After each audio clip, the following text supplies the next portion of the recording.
The Mobile County Public Schools presents Homeroom. Hi, and welcome to Homeroom, where we introduce you to the educators and the students who make Mobile County Public Schools one of the top school systems in Alabama.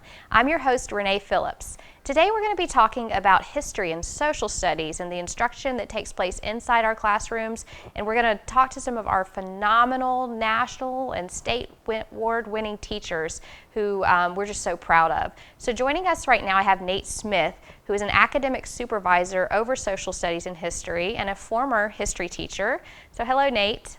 Good morning, Renee. How are you? I'm good. How about you? I'm great. So tell us, why is it important for us to teach history and social studies in our schools? Well, it's important because if you just look around and see what's going on in the world today, and things that's happening politically and you know, some of the humanitarian things that are happening and the social movements, you know, all of those things are not things that are just new and are happening for the first time. You know, we can look back at our history and see that these are things that tend to be repetitive or have happened, you know, years ago and just tend to repeat itself. So I just always have thought that it's important to know or understand and teach history, because if we do that, you know, as we face some of the challenges that we're even facing today, as a matter of fact, what we've learned from our past history helps us be able to face those challenges head on and move forward and continue to learn and just become better as humans and Americans itself. So that's right. And I think a lot of people, when they think of history, they think you're memorizing dates and people, but isn't it so much more kind of the why and the how and how we got to where we are and where we go in the future? Exactly. And I'm real big on the critical thinking and teaching our kids to think and draw conclusions based on facts. I know, as being a history teacher myself and having been a student of history, you know, understanding, hey, you know, why are we having to learn about all of these dates and people and, you know, how is it important and why? But, you know, we have such great teachers today that are able to make that connection to get students to understand that it's not all about the dates and the people and what happened in history, but to be able to just draw that connection and get the kids to just critically think about history and draw their own conclusions based on the facts of what has happened in the past. And we start early with social studies in kindergarten. So what does it look like when we start teaching our students about being a good citizen, about social studies? You're exactly right, Renee. It starts at the kindergarten level, where even though we may not have, you know, a book in that child's hand, it starts with focusing on, you know, what's a citizen, being a good citizen. Why is it important to understand or care about each other? You know, learning about the flag, the meaning of the flag. You know, why do we have stars and stripes? What do those things represent? But even at the kindergarten level, it's a heavy focus on community service, you know, helping our neighbor, things along those lines. And then we progress from kindergarten into the first grade and the second grade. And we continue to focus on a lot of those things, but we build on it, you know, at an age appropriate level. And I would say by the time our students get to the third grade, they're really starting to see things like more of a, you know, what happened in history, that the United States is a country, that there are other countries in the world, you know, that, you know, geography is a big focus at the third grade level. Mm-hmm. And then as we progress to the fourth and the fifth grade, fourth grade is where they do a study of Alabama history. Fifth grade is their first real serious introduction to U.S. history. And we take it and we split it at the fifth grade. You know, fifth grade is the first half of U.S. history. And then when they move into the sixth grade, they take the second half of U.S. history. Okay, and I've got a fourth grader at home. He's learning about Alabama, explorers, he's loving it. But then by the time we get up into middle school, high school, they're learning world history. And we have a lot of AP classes too, right? So in the history areas, they can earn college credit. Yes, that's correct. When you reach the high school, we still are required to teach courses, you know, as of course by the State Department of Ed, we repeat the U.S. history again. We also have the world history, but as you were just saying, they have advanced level courses such as the Advanced Placement AP and then the IB for the International Baccalaureate courses, where those are like really intense studies and focuses into the U.S. histories, and it just gives our students an opportunity to earn, college credits while doing so. And I know you're proud of the instruction taking place. We have a great show today because we're going to we have two national award winning history teachers, MARCEE HINDS from Baker High School, who is the Alabama's History Teacher of the Year, as well as Sarah Waltering from Murphy High School, who's the Alabama History Day Teacher of the Year, and Melissa Motes from Causey Middle School, who's the Janice Riley Scholarship winner. So are you just pleased with the instruction taking place? Yes, I am, and those are three great teachers. I've been in their classrooms numerous times. As a matter of fact, Ms. Motes was my daughter's history teacher, so I can attest to, those three teachers being excellent and great and excellent representatives in their field of study.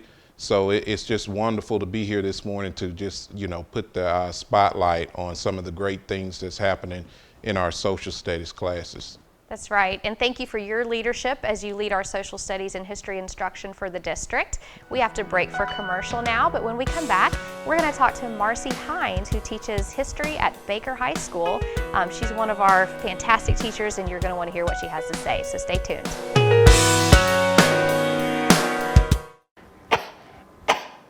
What's the matter, baby? You're not feeling good?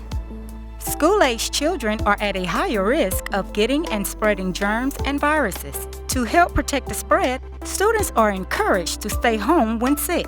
Parents, it's important for your child to remain at home at least 24 hours after they no longer have a fever of 100 degrees or higher without the use of medications.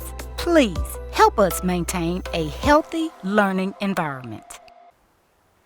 Welcome back to Homeroom. Today we're learning about our social studies and history instruction that takes place in our classrooms, and I am proud to be able to bring to you some of our national award-winning teachers. So joining us from Baker High School, we have MARCEE HINDS, who teaches American history. So hello, MARCEE.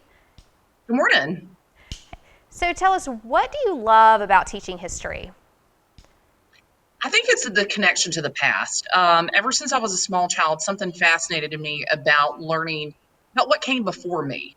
I love genealogy. I like personally learning about families and how just the shift and how things morph and change over time. I got drawn into that very early. I just became fascinated with it, and the idea of being able to relay where we came from and to get us to where we are now with our students. I think it's so vitally important. I think that's what I love about it so much. And it shows that you love it. I know you did our live lessons in the spring, and it was just such a joy listening to you bring history alive. And as part of your great instruction, you received the Gilder Lehrman Award, that you were the best history teacher in the entire state of Alabama and a finalist in the whole country. So what was it like for you to be recognized for your work? It was a bit of a shock at first, but it was amazing. I love what I do. I love U.S. history. Like I said, I've mentioned this before. Anyone that knows my story, I've loved history since I was a small child. So being able to do it at this level, being able to, share my love of history with this next generation of learners and the next generation of American citizens is just what's so amazing. And being recognized for that, and the accomplishments that I've done over my 10 years of teaching, it was honored. It was a huge honor. So now you've been able to learn about history from other history teachers. You've done some fellowships and done that. So do you think it's important for teachers to continue learning themselves so they can teach their students better in the classroom? Oh, absolutely. I can't tell you the amount of material, just the amount of content knowledge, and the relationships that I've built by doing institutes all over the country. I've done institutes for Mount Vernon, George Washington's home, Monticello, Jefferson's home, Montpelier, that's Madison's. I love the founding fathers, if you can't tell. The American Revolution Institute, I'm currently working with the Library of Congress right now for a project called Our Common Purpose. And it's about improving civics education and being connected with teachers all over the country, going to these workshops. They've only made me a better teacher. I gain the new information. I bring it back to my students. I learn new methods of way to share the student or the information with my students. And it's only made me a better teacher. That's why I've gone back to, I pursued a master's in history to improve my content knowledge. And now I'm working on a master's in education as part of my James Madison Fellowship in order to not only become a better teacher far as the Constitution, but also, of course, just skills in social studies as well. And I think that's something we forget. You and Nate were talking about facts, and that's what so many people think history is about, but it's a little bit more about than that. It's about interpretation. It's about being able to create arguments, critical thinking skills, and that's what I've learned so much from going to my different institutes and all the workshops I've participated in. And I would guess that makes history more interesting to students if they're learning more the why and the how. And so what are you teaching your students right now? We are currently actually in the colony. So I teach early American history, the beginnings to post-Reconstruction. And currently we're learning about the colonies. And the main thing that we're focusing on right now is the beginnings of the American government. Everyone thinks the Constitution. We think about 1787, all of those men coming together in Philadelphia and creating our government, but it's much deeper than that. The roots of our self-governance and where it came from began as soon as those colonies started emerging in the beginning of the 1600s. And so we're laying that groundwork for how did we get to the Constitution? How did we actually get to the different rights that we have as American citizens? And it began, of course, with all of these documents and that British heritage that we come from. And when you think about it, it's so amazing how that document still stands so strong and how well it was written, and we still test it today, and it still overcomes all these tests. So is it important for them to see like where it came from and where it is today and how to apply it with what we're doing now? Absolutely. I think that so many people think that the Constitution, it was written, it's solid, and that interpretation, people want to be strict constitutionalists and they want to look at that document like that it's not changing, but the document's ever changing. In the world that we live in now, we have to look at social media and we look at freedom of speech and how that's being affected right now. And people not understanding how the Constitution actually works with freedom of speech and what our rights are, it's constantly changing. We look at, back in the day with print, there were certain things that you could print and the way that we handled freedom of speech there. But now that we're in a new world of social media where anybody can post anywhere, we're having to adjust and learn how the Constitution meets those needs in our modern world. So it's an ever-changing document. So we have to continue teaching it because it's going to continue to morph to meet the needs of the society where we're at today. So do you have a lesson that you think the students like learning the most, a particular part of history? Currently, right now, my students are really loving Hamilton. And that's, I've been into Hamilton for about 5 years once the musical came out. I love music. I actually teach a class called Study of Pop Music in America because I love music so much. And that got introduced about 5 years ago. But now with the blow up of Hamilton over the past year or so, my students have really connected that, wanting to learn about the founding fathers, the founding of our country, and where we came from. And of course, the music really helps to draw them into it. And that's something that I really try to do in my classroom is the relevancy aspect of it, making those connections with the past to the future. And Hamilton's really helped you with that. And so we're going to start that project very soon as we start the American Revolution. And they've really, really enjoyed that time frame, especially. Okay. I know a lot of Hamilton fans, and it has been great to see history get popular again, that people love it and that it's cool to learn about the founding fathers. And so I just want to thank you for what you do and how exciting your lessons are. I know your students just love being in your class, and we appreciated having you on our live lessons this past spring. So congratulations on your award. Thank you for representing Mobile County and Alabama so well.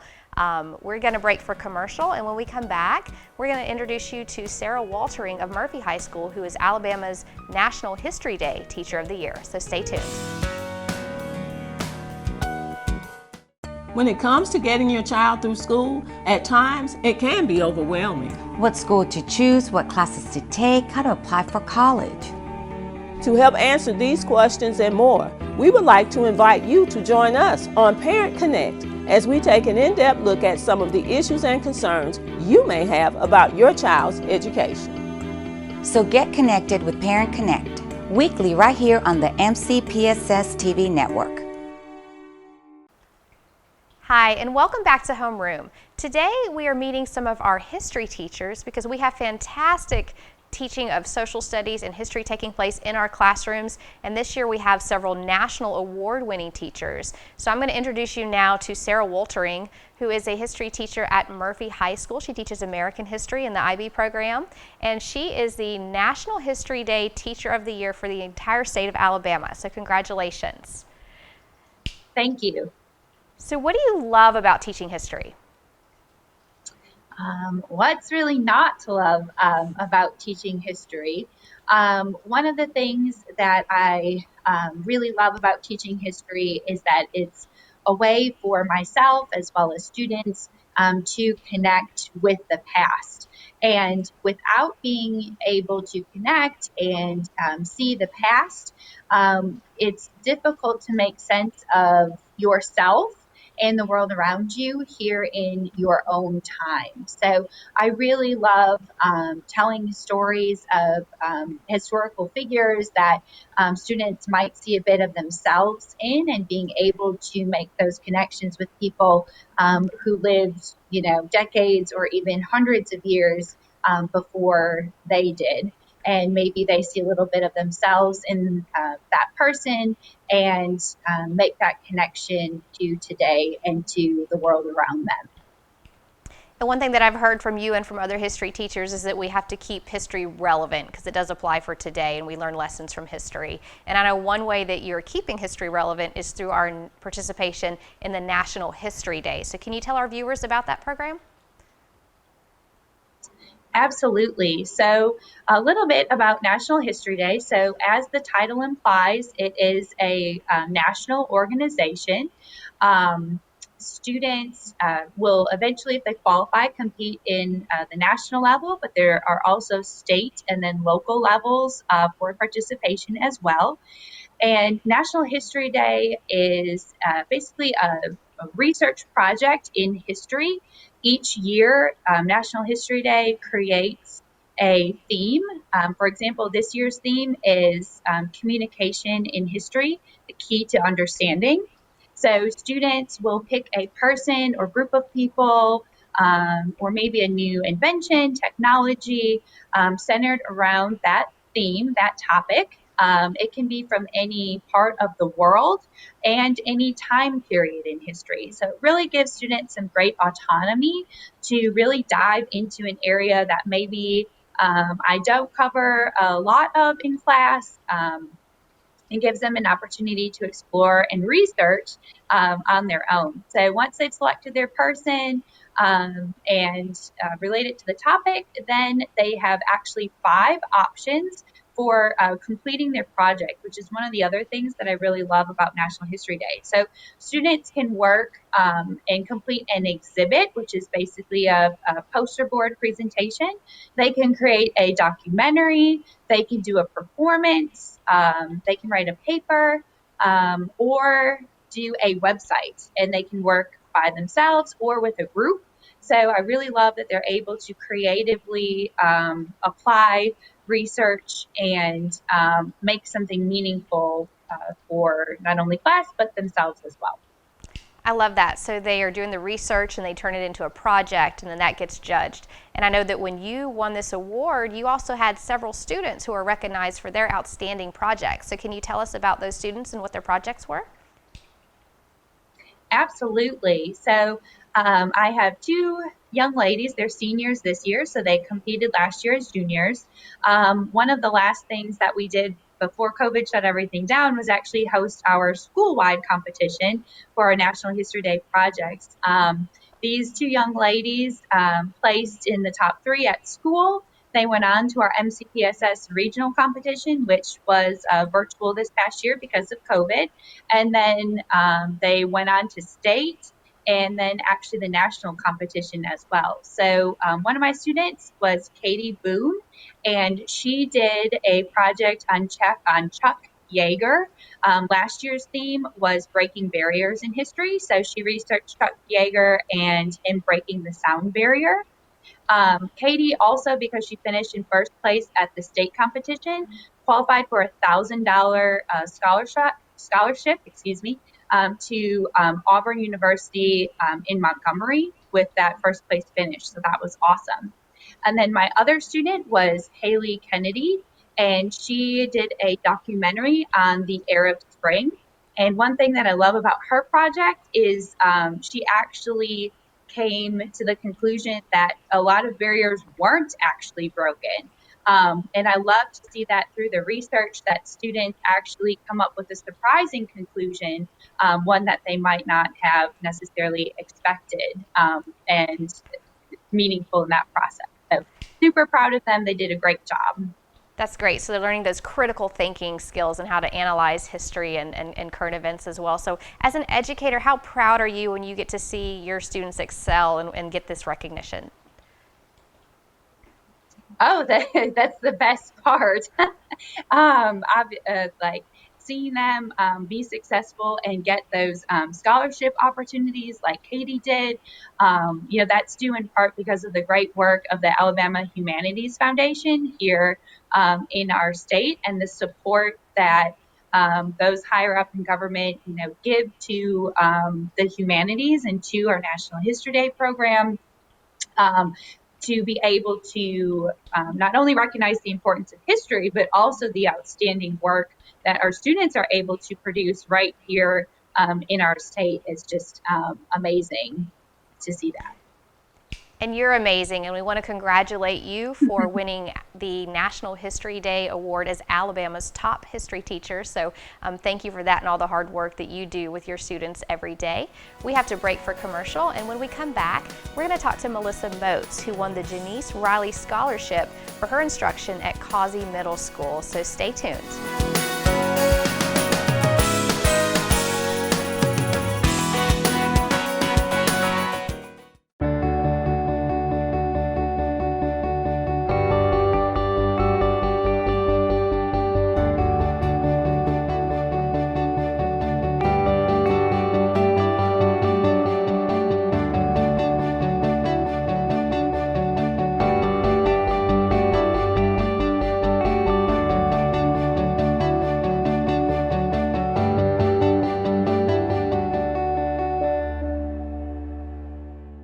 When parents are involved in school, you get more of this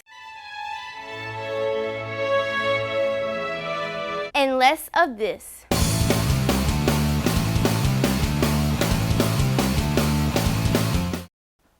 Hi, and welcome back to Homeroom. Today we're having a great discussion about history and how history is taught in our Mobile County Public Schools. We've been talking to some of our award-winning teachers, and so joining us for this segment, I have Melissa Motes, who's an 8th grade history teacher at Causey Middle School. She's joining us from Rome, it looks like, but actually it is her classroom at Causey. So I understand you're teaching about Rome right now. How do the students like that? The students absolutely love Rome. We've been talking about the government, social life. They really enjoy gladiators. And this week we've been spending a lot of time on the engineering with the building of roads and aqueducts, the arch, and just the engineering and ingenuity of the Romans.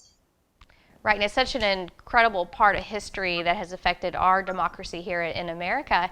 And I know that one thing that you have done in your classroom, you have won the Janice Riley Scholarship because you have a good way of taking what's happening in the world and relating it to Alabama and to U.S. history. So talk to us about that award. Well, the award is given by the Alabama Humanities Foundation. This year it was awarded to 7 teachers in the state of Alabama. And I wrote a grant to incorporate Mobile and Alabama history into my world history course. There are 2 units specifically that we'll be focusing on, which is our Africa unit. And I am going to include information about Africatown and the story of the Catilda. And the grant, which is a money award, is going to be used to purchase books on Casola and his story of coming over from Africa and helping to establish Africatown. The other unit is our Americas unit, and that is going to be connected to Moundville and talking about the advancements of the Native Americans in the state of Alabama. So particularly with Africatown and the Clotilda, it's such an important part of Mobile's history, but do the students know about it before they get into your class, or is it all new to them? In the past, when I brought up the story of the Clotilda, the students do not know that particular part of Mobile history. And so I think that it's a very important part of Mobile history. I think it's gotten a lot more attention in the past couple of years because of the finding of the Clotilda. And I know 60 Minutes came down and did a story last Mardi Gras. And so I think it's becoming more known, but I want the kids to focus more on the aspect of the Africans who came over and not necessarily about the story of the actual boat, although that is important within the context of what was it like traveling across the Atlantic. I want them to know the true story about how resilient the founders of Africatown really were. That's right, because they came here. It was the last slave ship to come to America, and they have had such an impact on that community, and the descendants of the Clotilda are still living in the community and making a big impact here. So what do you teach the students about that? Well, because of the time limits, I don't really get into the more present day aspect of Africatown. It's more just the founding because I teach ancient and medieval Africa. And so I connect it to that story.